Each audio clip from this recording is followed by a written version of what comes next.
எல்லாம் கூட்டாளி வெள்ளமனா உள்ள ஜல்லிக்கட்டு தான் தமிழன் வீரம். ஆமா வீரம். அதை வச்சு பண்றாங்கடா பல கோடி பேரம். ஓ பேரம். இதை எதுக்க இளைஞர்கள் நாங்க வாரோம். ஆமா வாரம்.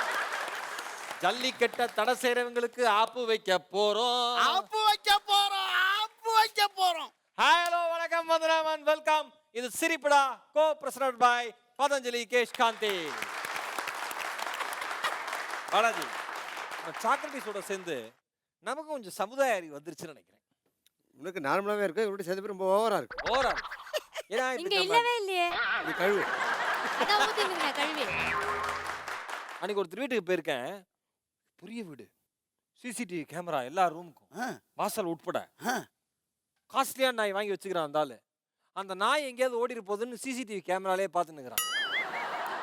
நாய் வீட்டை பார்த்துக்கணுமா இல்ல நாயை இந்த நாய் பார்த்துக்கணுமா? ஒரு விஷயம் தெரிஞ்சுங்க, ஆ, நம்ம நாட்டு நாய்கள்லாம் இருக்க ஆமா. இதையெல்லாம் இப்போ ஏற்றுமதி பண்ணிட்டு அழிச்சுவிட்டு 375 லட்சம் கோடிக்கு கலப்பின நாய்களை கொண்டு வந்து வித்திருக்காங்களே, நாடு உருப்பிடுமான்னு கேட்குறேன் நான். Very good Socrates. சரி ஃப்ரீயா தானே இருக்கு, இந்த டம்ளரை கொஞ்சம் கழுவேன். இல்லையா? வீட்ல கழுவுறேன், எங்க கழுவு? அந்த பொண்ணு இந்த கான்செப்ட்ல இருக்குதான். இல்ல நான் இல்ல தள்ளி தான் இருக்கேன். வா, அவரு அவங்க பொண்டாட்டிக்கா செய்யற, உனக்கு எதுமா செய்யனா? அவருக்கு என்ன ஒண்ணு நமக்கு எப்படி தெரியும்? பாப்பா will meet again. Very good. தொடர்ந்து 2வது நாளா நம்ம டெல்லி சார்ட்டியும் மகா சார்ட்டியும் பேசிட்டு இருக்கோம். அதுக்காக மீண்டும் ஒரு பலத்த கைத்தட்டலோட அல்லது நாட்டுக்கோசரம் என்ன பண்ணிருக்க? நீ டெல்லியை மதிக்கிறா இல்லையா? ஐயாவை ரொம்ப மதிக்கிறேன். அப்ப அதோட நிறுத்திக்க. நாங்க 2 பேரும் ஒரு பட்டிமன்றத்தில் பேசியிருக்கோம் ஒண்ணா. அப்படியா? ஆமா ஆமா. இந்த இதே கட்டப்ல கெட்டப்ல வந்தாப்ல இல்ல நல்லா நல்ல மனுஷன் மாதிரி இருந்தாரு. அதிர்ச்சி ஆயிட்டாரு அப்பா. நல்ல மனுஷன் இருந்தாரு. சொல்லுங்க. பொதுவா வீட்ல ஒரு டாக்டர் இருந்தா அவங்க பையன் வந்து டாக்டர் ரொம்ப ஈஸின்னு சொல்லுவாங்க. வீட்ல ஒரு இன்ஜினியர்னா பையன் இன்ஜினியர் ரொம்ப ஈஸிமாங்க. வீட்லயே ஒரு பெரிய நடிகர் இருக்காரு. உங்களுக்கு எவ்வளவு ஈஸியா இருந்தது? அப்பா எவ்வளவு ஹெல்ப் பண்ணாரு? நடிப்பு வந்து சொல்லி கொடுத்தது அப்படிங்கிறது எப்படின்னா, நமக்கு தெரியாமலே பல விஷயங்கள் கற்றுப்போம். ஸோ அப்படி தான் ஷூட்டிங் போயிட்டு வந்து அப்பா வீட்டில் என்ன பண்ணுவார், இன்றைக்கி ஷூட்டிங்கில் என்ன ஆச்சு அப்படின்னு எக்ஸ்பிளைன் பண்ணுவார். அதை எக்ஸ்பிளைன் பண்ணும்போது எப்படின்னா, ஸ்டாட்டிக்காக அவர் மட்டும் பண்ண மாட்டார். நான் இப்போது நீங்கள் வா, நீ அங்கே நில்லு. ஸோ அந்த ஷூட்டிங் எக்ஸ்பீரியன்ஸை வீட்டில் என்ன எங்கள் அக்காவை அந்த ஒரு அட்மாஸ்பியர் அப்படியே க்ரியேட் பண்ணுவாங்க. ஸோ நம்ம அறியாமலே நம்ம வந்து அதெல்லாம் வில் பி என்ன சொல்ல என்ஜாயிங். கண்ணாடி பார்த்து நடித்ததை விட இவர் சொன்னதை செஞ்சது தான். அருமை அருமை அருமை. ஆனா நீங்க ஷூட்டிங் போயிட்டு வந்து அந்த ஷூட்டிங் நடந்ததெல்லாம் சொல்றீங்க, ஆமா அப்படியே நடிக்க சொல்றீங்க. ஆமா. முடிச்சதுக்கு அப்புறம் அவங்ககிட்ட பேமெண்ட் கேட்க மாட்டீங்கல்ல? அது என்னோட வேலை தான். அங்கே பேமெண்ட் வாங்கி நடிப்பேன், வீட்டில் பேமெண்ட்டை கொடுத்துட்டு நடிப்பேன். வீட்டில் ஆனா எப்படிப்பட்ட கேரக்டராப்பா? சீரியஸான கேரக்டரா? எவ்வளோக்கு எவ்வளோ ஹியூமர் சென்ஸ் உண்டோ அதை விட அதிகமாக கோவம்.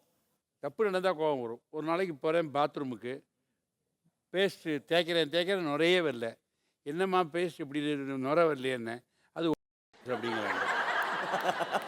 நான் என்ன நுரை வரல, ஏதோ ஸ்மெல் வருதே, ஆயுர்வேதிக் பேஸ்ட்டுன்னு வச்சுட்டு கேட்டால் என் ஒய்ஃப் சொல்கிறா வாயில் கொசு கிடைக்காது கவலைப்படாது கேட்குறேன்.